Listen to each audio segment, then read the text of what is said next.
to be here, Adam, and this is absolutely the topic we should be talking about right now. I think it's the hottest topic going, even above AI. People are trying to figure out where to platform this stuff correctly. You know, I think what kind of started this conversation, the reason I reached out to you, obviously I'm a subscriber to the Cloud Computing Insider on YouTube, but your recent video on VMware's private cloud outlook, I think that video kind of went viral. And in it, you mentioned 69% of enterprises are repatriating workloads. I think that stat caught everyone's attention. Now, I don't want to brand you as a cloud contrarian, but let's kind of dig into it. Whatever happened to the cloud first era, and what's changed?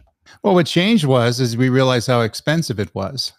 So in other words, when we started to move to cloud in 2008, 2009, and kind of did the mass movement through about 2015, and I was right in the middle of that, the cloud was being touted as a superior platform to the on-premise systems that we're doing. It's supposed to be cheaper, better, faster, more agile, things like that.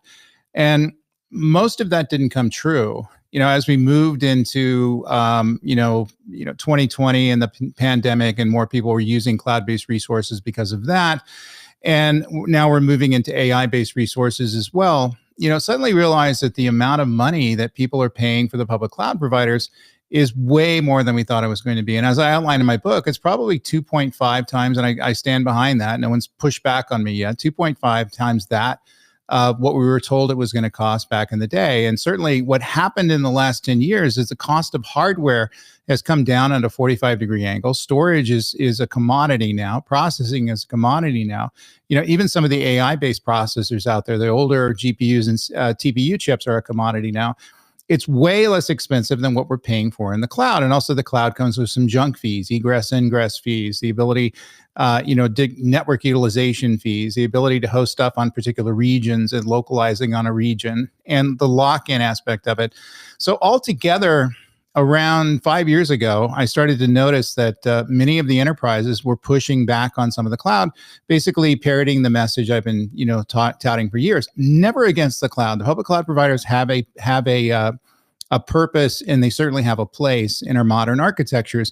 My concern was we moved many workloads and many data stores into the cloud that should not have been moved to the cloud. We didn't localize them for the cloud providers, therefore they're not utilized in the cloud providers correctly. And companies are overpaying for the cloud providers. And like I said, they're wasting resources, 2.5 times the amount of resources they're paying on their cloud computing or public cloud-based systems could have been built, could have been used to use something with other strategic purpose to the enterprise. And now that we're moving into AI, the question is coming up in a huge way with the big explanation point. Where should these workloads reside? Where should our storage sets reside? Where should our training data reside? And there's a real movement out there to figure out where the platforms that are going to be desirous of our enterprises and strategic to the enterprises where it's going to be. And it's not always going to be the public cloud providers. And I think most people understand that now. And based on the fact that anytime I post a video about repatriation or considering, getting the cloud or kicking the cloud to the curb or things like that, which would have been blasphemy 10 years ago, they're the ones that are hit the most, probably 10 times more than the other videos out here.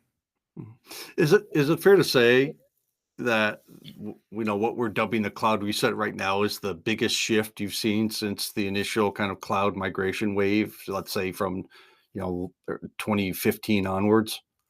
Yeah, I think so. And it's also a secret shift. I mean, as I'm seeing some of these surveys pop up, you're not seeing it covered by the tech press as much. And you got to remember that's going to be contrarian. It's a contrarian opinion in terms of what the zeitgeist is, in terms of where things should be running. We've been saying for the last 15 years that there should be cloud first. People should be moving their stuff to a public cloud provider, shareability, agility, all the cool reasons to do that. And when those promises weren't kept, many of the enterprises in the back, in secret, started to repatriate stuff to the cloud. And so I saw this in my consulting days, and suddenly it's like, wow, there's a lot of people who are pushing stuff back onto managed service providers, co-location providers, products like yours.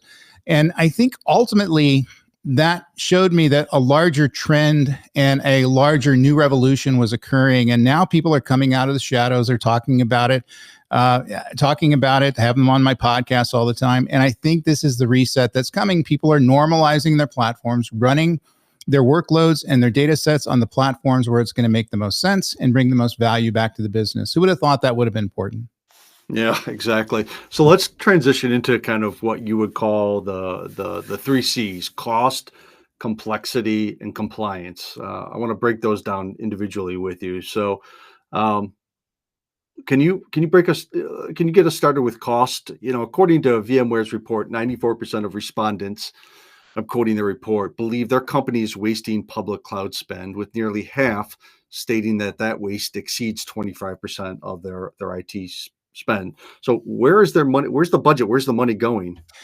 Yeah, in fact, we started a whole discipline around that called FinOps. Hmm. That started up last 5 years ago, and it was around the inefficiencies and people misunderstanding what their cloud bills were doing.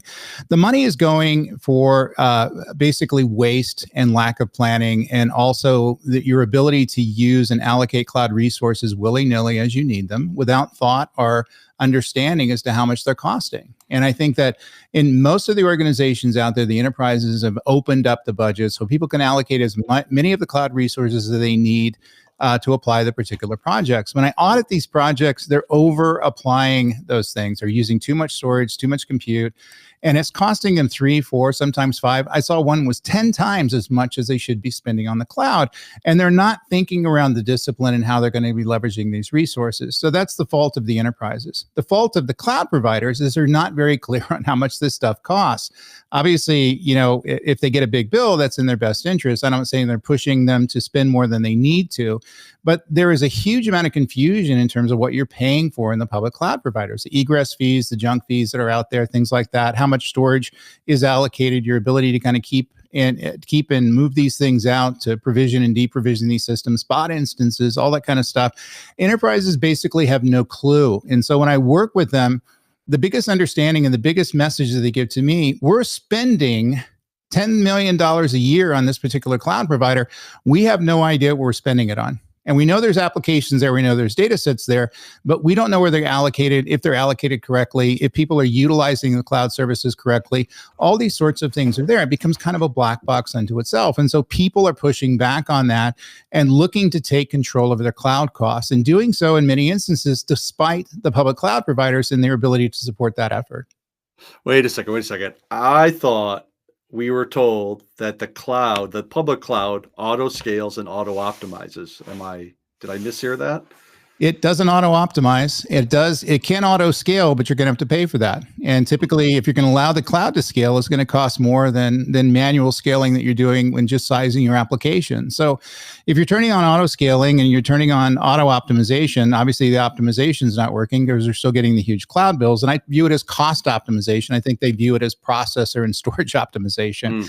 And the reality is if you take manual control of the number of processors you're provisioning, cores you're provisioning, storage systems you're provisioning, you're going to have more granular control over what you're paying. And I think many people just quite frankly, were told by the providers to skip by that and go ahead and let the automated techniques take over, serverless computing, things like that.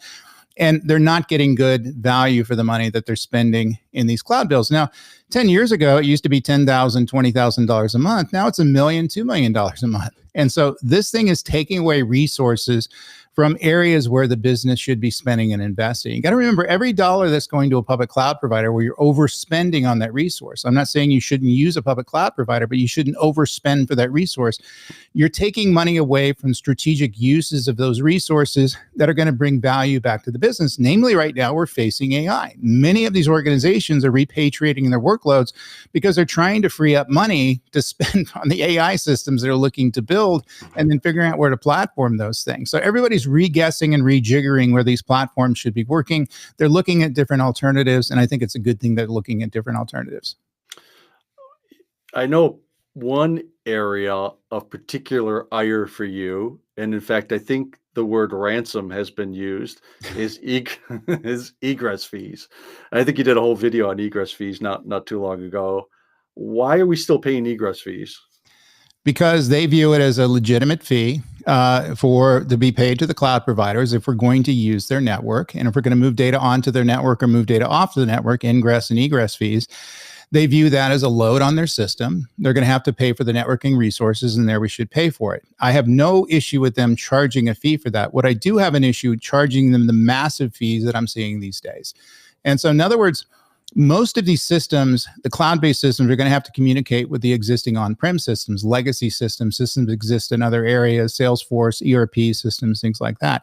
Anytime you move data in and out of the cloud, if they charge you a fee for that, that's going to be a very inefficient thing for you, because you're going to lose value every time you're having one system communicate with a system that's native to a cloud provider. And so the cloud systems should communicate outside themselves to talk to the other systems that are going to allow them to process things better. But the reality is that if they charge you for that, there your value goes. And like I said, these fees are unreasonable. And I think many of the cloud providers are removing them now because they realize it's unpopular. I'm talking to people in the UK and in Europe where they're looking to pass legislation to eliminate the fees. I guess they see it as truly ransom. But the reality is there's a cost in doing that I think is usury. And I think and enterprises shouldn't pay it. So what's happening is that people are seeing these fees and suddenly they're cutting off the applications for communicating outside of the cloud providers. And therefore they're not getting as much value. So in other words, well, how come your inventory system isn't communicating with your ERP system, which happens to be, say, on SAP or Salesforce, something like that? They say, well, every time it does that, it costs us $10. It's okay. And it does it, 100 times an hour. And that adds up pretty quickly. So that's why we don't have this communication. So in other words, you're limiting the value you're able to get from your computing system by limiting the amount of data that it's able to see to allow it to do its job better, just because of the expense of communicating outside the cloud providers. That's just plain wrong. Mm-hmm. So in addition to the fees that we're incurring by moving data in and out, when we might want to be a little bit smarter about what we store in the cloud, not just the hot data versus long-term storage, whatever. What about over provisioning? You touched on this a little bit, and idle resources. How do we get smarter about not over provisioning our usage of cloud services, not just storage, but cloud services? Well, the first thing you do is use FinOps or other disciplines to make sure that you're able to monitor through cost and accountability observability within your cloud environment. Most organizations don't even they understand anything about doing that. So they don't have FinOps in place and they don't have cost governance in place. So if you're going to allocate resources, storage, CPUs, serverless servers, container-based servers, things like that, it should be under the guise of cost observability and FinOps. And so your ability to see it and therefore understand that it's running, and your ability to deprovision those resources when they're done, is going to be a discipline that many enterprises need to adopt if they're going to use the cloud providers. And so also the ability not to over provision, which is a huge problem. When we first started to move into cloud, I saw this as really kind of the most systemic problem out there. They would use 10, sometimes 20 more servers than they're needed, and 3 or 4 petabytes of systems when they only needed maybe half that or even a quarter of that. And the reason they said, well, we need it for expansion. And I said, no, you're paying for a resource you're not going to leverage. The idea of a cloud provider, at least it was explained to me by the public cloud providers that talk to me, is that I only need to provision the resources that I need. And when I'm done with those resources, I can turn them back in the resource pool. I'm only going to pay for those things that I'm using. People ignored that, and they went ahead and took the lazy way to do it, over-provisioned various resources. Developers did this all the time because they wanted to have headroom for these various applications and data sets and the expansion of them. And they didn't work as planned, and people paid way too much money than they should have. And I think the cloud providers, I'm going to put a bit of blame on them as well. They should have made it their job to explain to their users how to provision their resources responsibly and get more cost optimization out of these systems. But that wasn't done. Millions of dollars just flew out the window for no particular reason. But, live and learn. Yeah, good advice. So that, for the sake of time, I want to kind of touch on the second C, which is compliance. 2/3 of IT leaders, again referencing the VMware private cloud report, are extremely concerned, in quotes, about data stored in public cloud.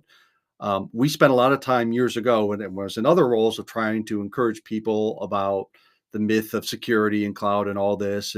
So what has changed all of a sudden? How have we flipped back to this concern about public cloud security concerns? Yeah, I think there were some key breaches that people saw, and many of them we didn't hear about. And some audits that were done where they were proven to be out of compliance. Either it was responsibility of the enterprise or responsibility of the public cloud providers, or both.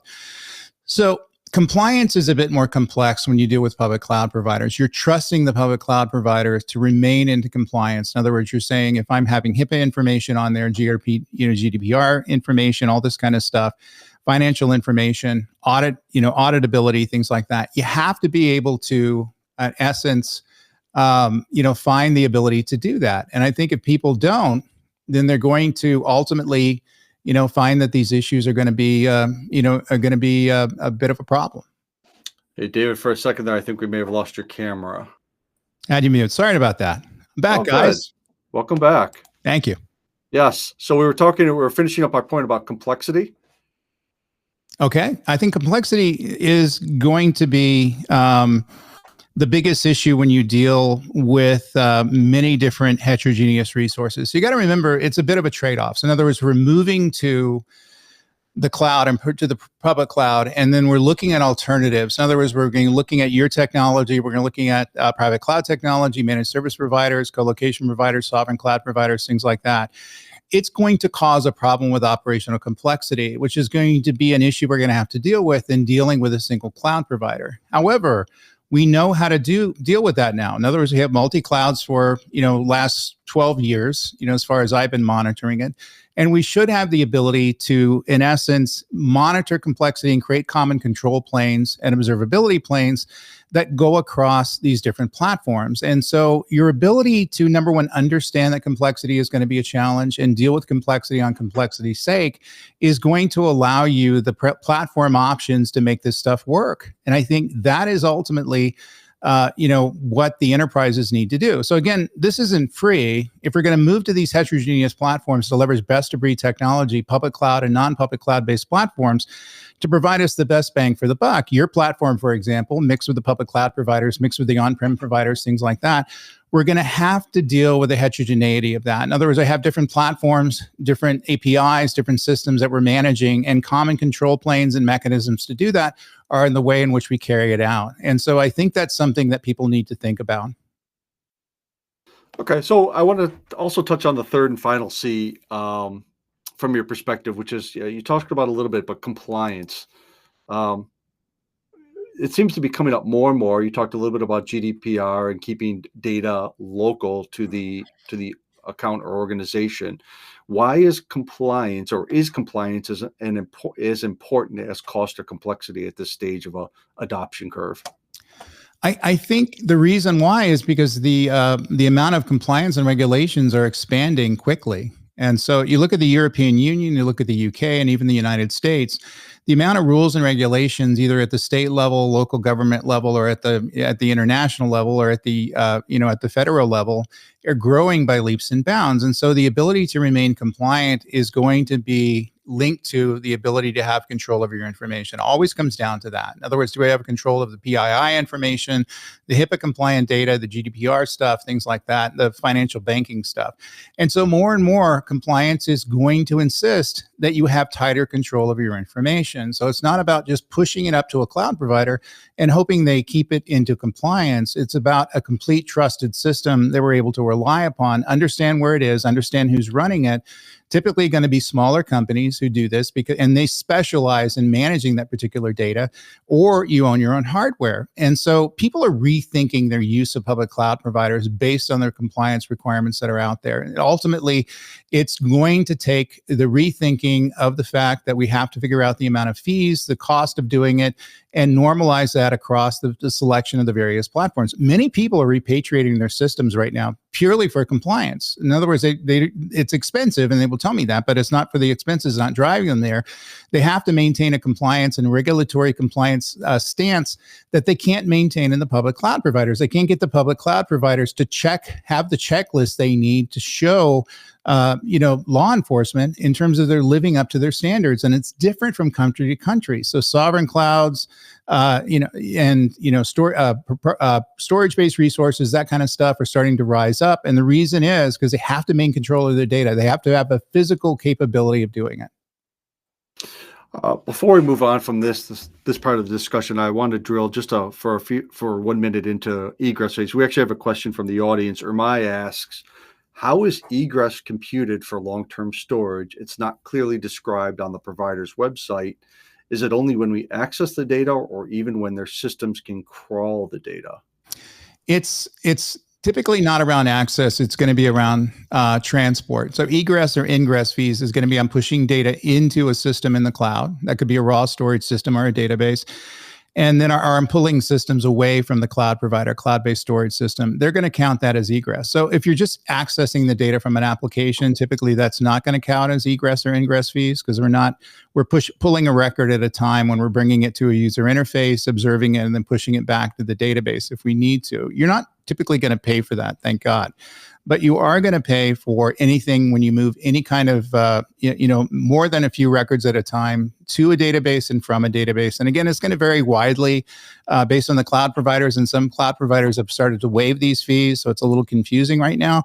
But the reality is you need to read your contracts and read your SLAs, and it's going to define exactly how they're going to charge it. Most of the enterprises, when they're getting these, many tens of thousands of dollars egress fees, and I get a call from them, it's in their contract. They just haven't read it. And I think this is something we need to go back and return to the contracts and see what it says and see what it doesn't say. We just had a bunch of public cloud outages, and over $1 billion of damage was done in a very short period of time. And two major cloud providers went down for almost a day, Microsoft and Amazon. And now enterprises are going back and finally reading their SLA agreements and their contracts to see what kind of responsibilities that they have. And lo and behold, they don't have a lot of recourse. And you can get credits and things like that. I'm sure they'll be happy to give you Amazon dollars or Microsoft dollars, but that doesn't do you much good if you've lost, $100 million in your sales and you had reputational damage by your clouds being out. So read those contracts. That's you'll see the ingress and egress fees. It's typically higher than it should be. I think they were built 10, 15 years ago to create profit. The cloud providers were in a seller's market at the time, and those things are typically going to be pseudo usury right now. Ransom would be a good analogy.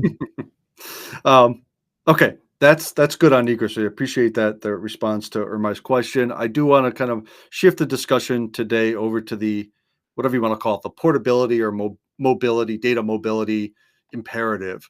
The VMware report shows that enterprises are restructuring IT around platform teams, not technology silos. And I've often heard you discuss the importance of designing for portability or accessibility or mobility. How does data infrastructure fit into this? What does it actually mean in practice to have your data being portable across platforms?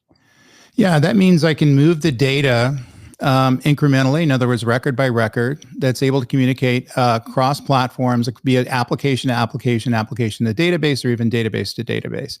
And it's absolutely an imperative that happens, because the applications are going to cease having value if they're unable to communicate and talk to other applications that are in the ecosystem. And so that's the way we make money with technology. It's not only technology itself that exists in the silo, but the ability for data to be transportable across different platform domains. And so portability should be absolutely one of the most important things you think about when you build and deploy these architectures. One of the things I do when I teach cloud architecture is understand the fact that we have to look at different architectural assets and how these things are going to communicate one to another, and your ability to figure out how they're going to move across the different platform spheres. And it's often overlooked, and people love to use data or build data that exists in silos. It does us no good. And at the end of the day, those things have to be fixed. In fact, in many cases, people are starting to repatriate many of their workflows and their data sets around the portability or lack of portability that they're finding in the public cloud providers. And so they're pushing them on other platforms, certainly storage-based services, similar to the ones you're selling Adam. And at the end of the day, they're doing that for survivability and the ability to find data within these particular systems. At the end of the day, storage should not be hard, and your ability to transport data across from platform to platform should not be hard. But these walls of proprietary systems that are put up within these platforms, and the difficulty in getting information into these platforms and out of these platforms, is causing huge amounts of value drain right now within the enterprises. And now as people are reevaluating their whole data stance, as they move into AI and move into different next generation systems, repatriating to a heterogeneous environment for a cloud-only environment, that's got to be first and foremost. And I'm seeing enterprises are becoming much more smarter about that. Portability is on top of their list now. It's there with security, it's there with governance, and it's absolutely one of the more important aspects of building an architecture. Can you give me an example of some of the data types that enterprises are finding trapped in their silo? I mean, what are they storing? I mean, we work with a lot of M&E customers, so we're talking about, VFX or animation files that are part of the professional content creation process. But what data silos are getting created and why, and how, what's getting stored there? I think normally it's transactional data to run the business. So in other words, if I'm selling something and I have an inventory of something and I'm, carrying out a transaction, it's going to be an instance of a sales. It's pretty important information to me, where my customer information is going to be stored. So, it's the triad of business. In other words, who's buying, who's selling, and what we're selling, and your ability to store that in some place where it can be accessible and accessed. And I think that's where the portability issue comes in. So in other words, if I can't see those things from my CRM system, from my HR system, from my logistics system, and see where the customer is, where they're located, what they're doing, things like that, and do so without having to replicate the data, and that always drives me nuts when people do that, in some sort of redundant area where you don't have a single source of truth, then that's going to cease to have value, because that becomes my business unto itself. And many businesses, they just solve this issue by making copies of it. So they store customer information in their CRM system, in their inventory system, in their sales system, things like that. That's always going to lead to data confusion. And it's always going to be a larger problem you're going to have to fix. It becomes technical debt that you have to kick down the road to fix at a later time. And you don't have to do it. Let's be smart about this stuff. Let's build these things from the ground up to have a single source of truth, a single data asset, and the ability to share that data asset amongst many different platforms out there. And right now we love to put things in proprietary silos, whether it's in a public cloud provider, or, an old, some sort of a virtualization system, things like that, where the information is very difficult to get outside of those systems. So if you're going to have a frame of reference, the transactional data is going to be there. The triad of value is going to be within that data. You have to access it, and it's not negotiable. I understand we can build around it. We can build very silly, redundant systems, but eventually we're going to have to fix those things, because right now they're just too expensive. Yeah. Let's talk about an exit plan, not for this webinar, but for moving data. What's the importance of exit plans in a cloud strategy? One thing we hear from our customers is we didn't know we needed an exit plan until we needed an exit plan. So what's the advice that you're giving your customers for teams that are designing a hybrid infrastructure today? My advice is open up your mind, because the cloud first stuff is kind of a real, kind of almost has religious fervor out there. I'm going to reInvent in a few weeks, and there will be a lot of people there. All they use is AWS, and all they think about AWS, and they take pictures of the architecture diagrams that are given during the session to use when they drag them back to whatever Global 2000 company that they're working at.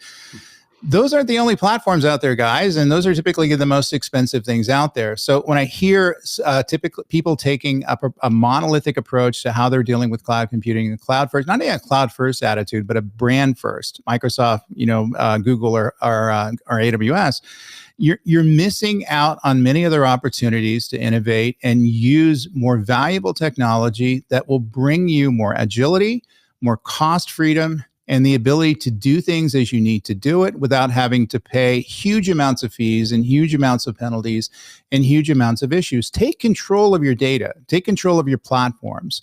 That doesn't mean we have to give up cloud computing or public cloud providers, but look at different vendors out there and the capabilities of those vendors. And that's my biggest form of advice, because sometimes when I'm meeting with these people and they're thinking about architectures, they're thinking single brand, and they're never going to have an optimized platform in doing that. You got to remember, if we're using a single brand or a single technology path, that's never going to be the most optimized solution. It's never going to be the most cost-effective solution mathematically. Think about openness, think about the different options you have out there, and use them to bring the best value back to the business. Is the best approach to think about, the notion of multi-cloud, right?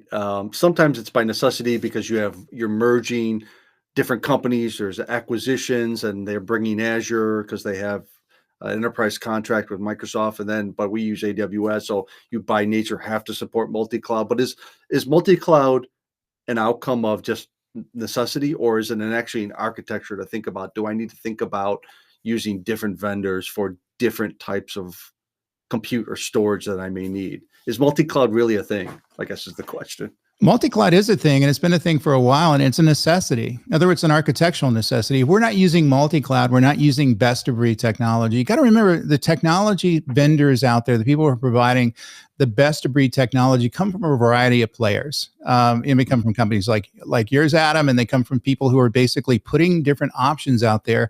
They're going to be the best of breed technology for your particular solution. And by definition, that's going to be multiple vendors. By definition, that's going to be multiple clouds. It's going to be big clouds, small systems, things that exist on premise, private cloud providers, sovereign cloud providers. All these things have to exist in your mix of technology. They're going to bring the most value back to the business. And so I never understood why people avoid that. Maybe it's more complex and you have to deal with more vendors and there's more moving parts. But the reality is you're going to end up building a system that's going to bring back 50, 60% more value back to your business just by using this technology. Isn't that worth it to you? Can't you use that money to spend on other strategic purposes for the vendors? For the business? And right now, everybody is seeing, I think that's the path, and everybody's thinking multi-cloud, and I think they're thinking in the right place. And let's keep momentum going. Repatriation, multi-cloud, and looking at different architectural options for our enterprises. All right, you up for a couple of questions from the audience? Sure.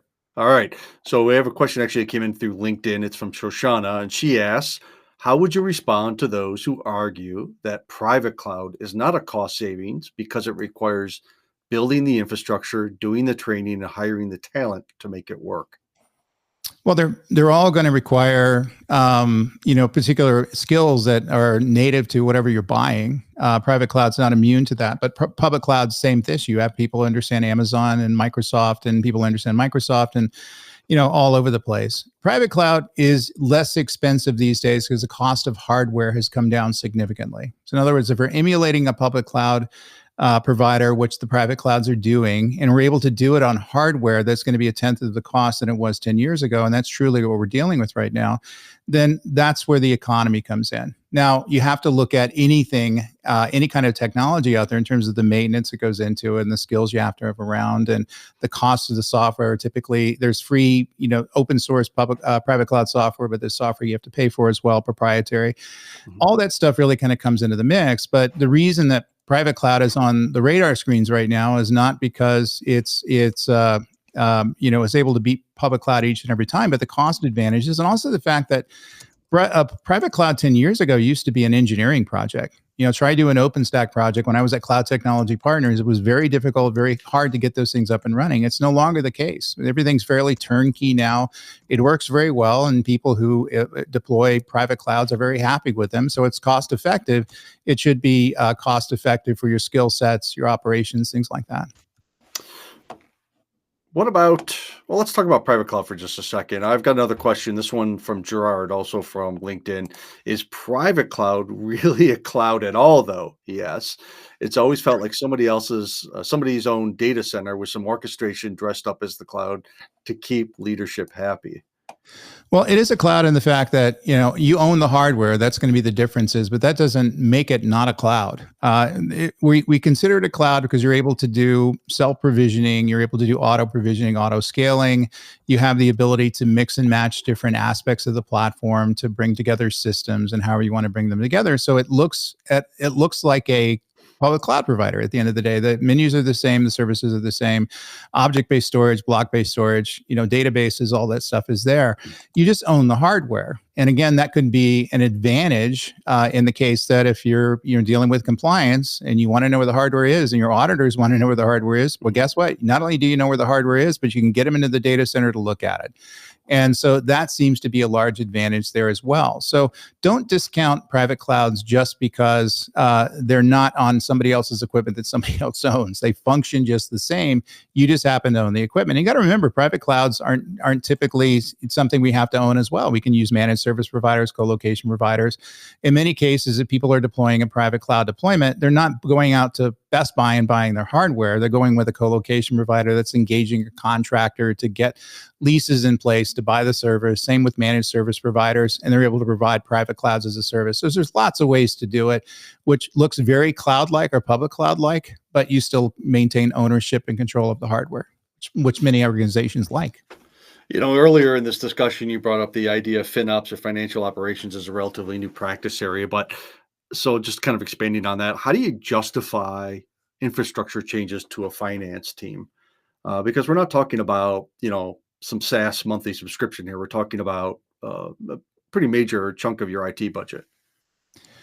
Yeah, I mean, I think it has to be how much value you're able to obtain from it. In other words, if you're investing in FinOps, there should be some sort of a value metric that comes back. And so, in many cases, and I've seen this a lot, where people are investing in FinOps end up losing money because they're not saving any more money than they did in the past, and they're paying, $10 million a year for FinOps assets, including people around to, maintain these systems. So what I would look to do is make sure that FinOps earns its keep, and there has to be metrics around the utilization of it. Also, look at the inefficiencies that you have in your current infrastructure right now. So, in other words, we talked about things like over provisioning, under provisioning, not keeping track of what you provisioned, all those sorts of things that are kind of rookie mistakes that are people making in cloud computing and making these days. So, if those are systemic to your environment, typically FinOps is going to have value, but you have to figure out how much value it's going to have. And I think people have a tendency to when they adopt FinOps, they may overspend on it and then contract it down once they realize that they're not getting the value out of it that they thought. So they may have 30 people in their FinOps organization, seeing this firsthand, but get it down to about 10 people, something like that for an organization, for a global 2,000 companies to run perfectly fine. So again, it's becoming smart with the money, smart where you allocate the resources, and that's the way you win with FinOps or anything, by the way. Makes sense. I don't know if it's generally known, but in every webinar or online event in 2025, it's required that you ask at least one question about AI. So here's our AI question. Sure. What about Gen AI workloads? Where should training data live on storage infrastructure? Yeah, the training data should live where you can have least cost of maintaining the training data. You got to remember, training data is just data. So it's just data that we may be accumulating, inventory information, sales information. Information about our business is going to be most valuable to you to trained AI systems. So on the training side, it should live on any platform where it's going to do the best good. So I don't look at training data as something that's going to be copied over from a transactional system.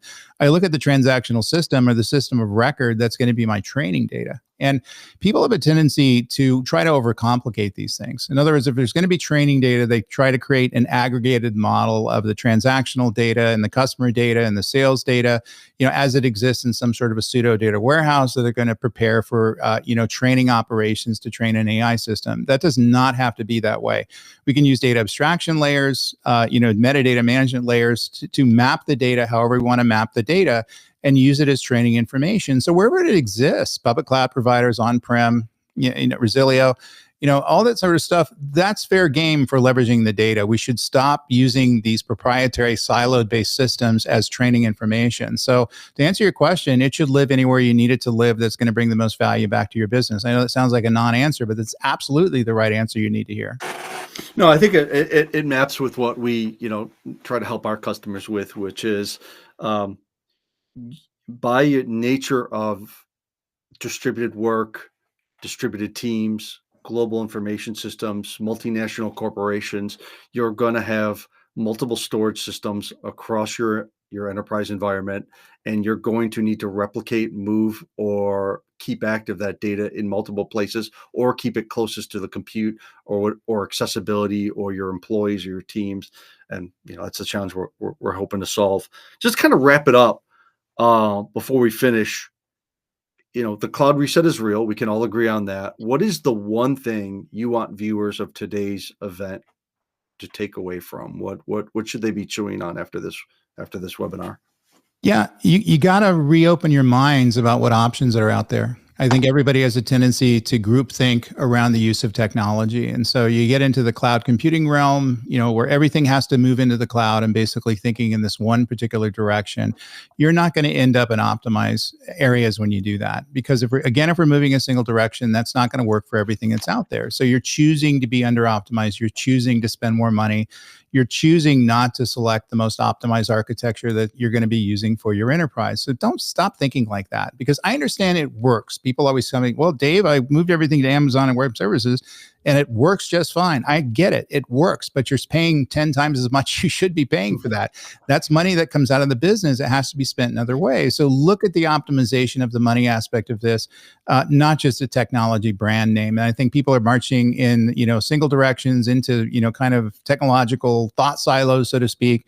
And we need to stop doing that. Think differently And move faster. David, I could go on for like another hour, but listen, maybe we'll have you come back for a part 2 on this discussion in a future show. I want to thank you for your time. I want to thank you for your insight. This has been incredibly valuable, and I've learned a couple things myself. Just to wrap it up, I want to make sure that people know that they can go to YouTube and look for Cloud Computing Insider. That's David's channel, very popular channel. Subscribe to David's information there at YouTube at Cloud Computing Insider. You can also check out davidlinthicum.com for all things David and what he's doing in his books as well. I would also suggest that folks, I wrote a blog about the cloud reset. It's on Resilio's website. I believe Kathy shared the link in our chat, so check that out as well. And for those of you who are interested or new to Resilio, check us out, resilio.com. We're happy to do a cloud assessment with you, or just an infrastructure assessment, help you understand how data portability and accessibility can help you move faster and gain a competitive advantage. David, thank you so much for your time. This has been an awesome chat, and look forward to catching up with you online. You got it. Thanks, guys. Thanks, everyone.